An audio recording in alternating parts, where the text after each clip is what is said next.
All right, here Neil is checking out the absolute genesis of my traveling experience. We are on the Yellowstone River at a rest area along US 89 coming out of Yellowstone National Park. There's the van we're traveling in. In 2007, I was here.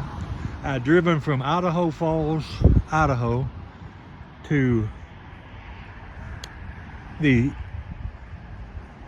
all the way through Yellowstone, going by the Tetons, and I got here late in the afternoon. There was still sunshine, and I used these bathrooms right over here, which may or may not be the same bathrooms, because I don't think those pavilions were here at that time. But anyway, as I was coming out, there was a gentleman coming in, and he was in a Class A RV. I'm sorry, a Class C. That's a Class A. He was in a very similar RV, parked about right there, and we struck up a conversation, and he and his wife traveled in their motorhome, spending their time in Bureau of Land Management and National Forest land. And then in the winter, they went to Quartzsite, Arizona.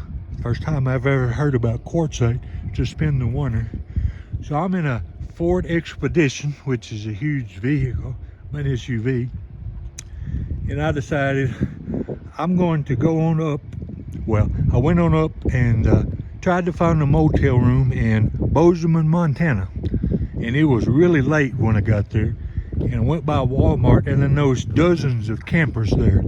So I pulled in and kicked back the driver's seat, and slept that night in the Ford Expedition.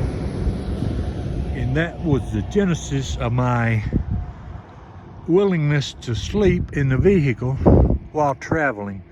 It took a couple of vacations before I figured out how to do it semi full time, and then I researched and learned about vans.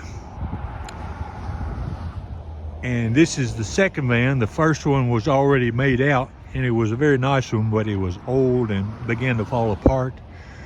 Then I bought this one and outfitted it like I wanted, with solar power, and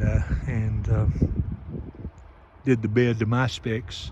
So we are here